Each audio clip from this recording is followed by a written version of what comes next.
Gokil guys, AXAU dapat 200 pip ya, dan aku ngesel di area resisten H4 ya di sini. Resisten H4 gua ngesel ya. Oke, dan dapat kisaran 200 pip ya. Dan ini buktinya, gua juga ada share di Telegram itu ya. Di Telegram kami dapat lumayan ya, kisaran 200 pip juga. Dan BTC juga gua share juga tuh di Telegram epikannya ya. Dapat sebenarnya, cuman aku nggak kejemput juga gitu ya. Nggak tahu teman-teman yang lain pada entry atau enggak gitu. Ya, nah di sini aku coba analisa gold ya, abang-abang semuanya, analisa gold bagaimana untuk besok ya di tanggal berapa ya? Tanggal 8 Januari 2025. Tapi sebelum aku analisa ya, kalau misalnya mau masuk Telegram masuk aja, di situ bakal aku kirim mappingan dan sinyal juga lah bisa dibilang, dan edukasi lah gitu. Oke, dan aku pengen review bentar ya, tadi pengen evaluasi lah bisa dibilang. Ya di sini sebenarnya aku pengen banget gitu opsi buy gitu ya, bisa dibilang ya, pengen dapat buy di sini di waktu sesi London lah bisa dibilang, nggak keambil gitu, padahal sinyal gue udah ready gitu, tinggal market aja ngambil gitu, karena alasannya di sini dia sudah ngambil swap bawah cuy. Ini sesuai pembahasan di video kemarin ya di daily itu, apakah kalau misalnya dia closing candlenya di atas area RBS ya, kemungkinan dia bakal ngambil ini sama ngejar atas sini. Nah itu aku udah ancang-ancang buat buy. Aku dari malam kemarin tuh memang sebenarnya dapat, cuman waktu di sore sama siang itu gue udah kasih sinyal buat cari buy di situ, cuman nggak dijemput gitu cuy. Di sini gue cari buat buy ya di M15, gua pengen buy di area VG. Kenapa? Karena di sini ada area liquidity gitu.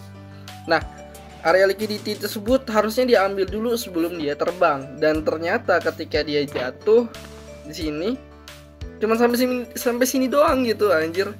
Jadi ya sudah, gua nggak dapat gitu, nggak dapat 200 pip sebenarnya. Anjir lah cuy. Nah, di sini gua hit SL nih karena ada sell scalping ya. Ketika di sini nih sell scalping gua hit SL, tapi it's okay, nggak apa-apa. Kita menunggu lagi setup di area sini. Ya, alhamdulillah dapatlah kisaran 200 pip ya setupnya. Oke, kita bakal analisa buat besok ya. Jadi buat besok itu kalau kita lihat dari daily, sebenarnya kemungkinan besar dia bakal ngejar ini gitu sebenarnya, harusnya gitu ya. Dan dia swap dulu ya weekly, bentar weekly. Ya harusnya dia swap dulu nih. Ya kemungkinan besar dia bakal swap dulu area weekly-nya ya, weekly high ya namanya. Ya karena ketika di sini dia udah swap ya, berpotensi nanti kita coba cek konfirmasi lah ya. Ketika ada konfirmasi nanti kita coba cek gitu ya. Oke, dia bakal swap itu dulu. Terus kalau kita lihat dari daily di sini adalah area resisten. Nah ini resisten jadi penentu juga. Kalau misalnya ini dia close candle di atas ya, kemungkinan dia bakal ngejar atas lagi gitu ya. Jadi kalau misalnya ini break body ya, kemungkinan bisa ngejar atas gitu. Nah kalau misalnya dia cuma shadow ya, kemungkinan bakal balik dulu ya sebentar, dan di sini akan menjadi zona penentu.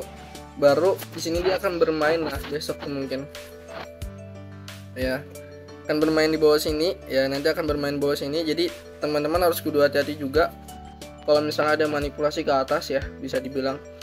Jadi itu kuncinya di sini area resisten apakah di break atau enggak. Kalau misalnya di break body ya abang-abang semuanya, dia berpotensi ngejar atas, masih kuat gitu.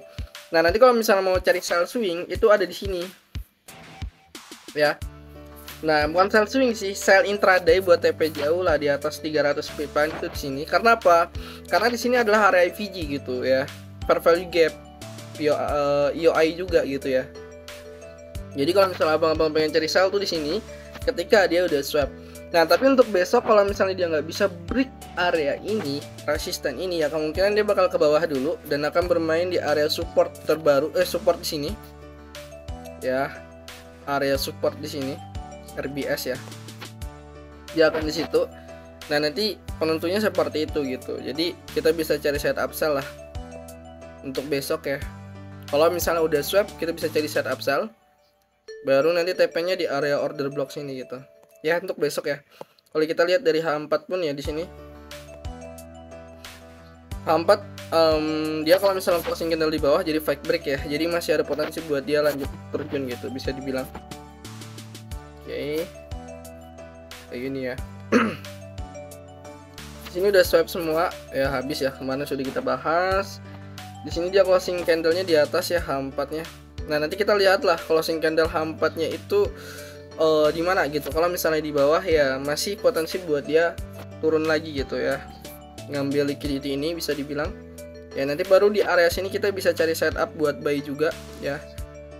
Baru nanti kalau misalnya ada konfirmasi sell di area breaker block ya bisa nanti kita coba cari gitu. Ya nanti dilihatlah, bisa dibilang closing candle H4-nya di mana gitu. Kalau misalnya di bawah ya masih potensi buat dia jatuh dulu. Baru nanti di area sini kita bisa cari buy scalping juga ya, asalkan ada konfirmasi. Oke, di sini juga area RBS, nanti coba dicek lah POI tersebut. Jadi intinya buat besok kalau misalnya daily-nya closing candle di atas area resistance, potensi buat ke sini. Nanti kita bisa cari konfirmasi sell buat besok ya. Kalau misalnya ada konfirmasi kita bisa entry. Nah, kalau misalnya closing candle cuma shadow ya, shadow, nanti kita bisa cari sell juga di sini ya, dengan target ke sini. Nah, kalau misalnya udah turun duluan ya kita bisa cari buy di sini lah. Wajib H4-nya closing candle di atas area RBS ini gitu.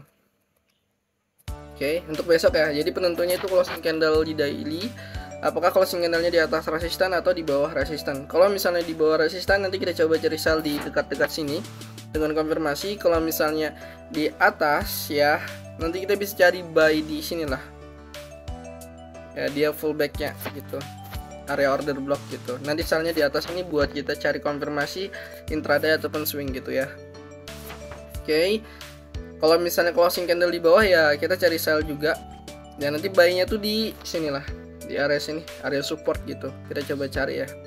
Itu aja untuk gold ya. Simpel aja mah. Ya untuk trennya gimana bang? Untuk trennya secara HTF ya, secara daily itu masih bearish. Cuman ini dia ngebuat yang namanya tren bullish di dalam lah bisa dibilang ya. Gitu. Jadi masih konsolidasi untuk market gold gitu. Sampai kapan bang konsolidasinya? Ya sampai nanti news besar yang ngebuat gold itu antara jatuh ataupun terbang gitu. Ya kita menunggu itu sebenarnya. Oke. Itu aja, thank you ya bangku, semoga bermanfaat.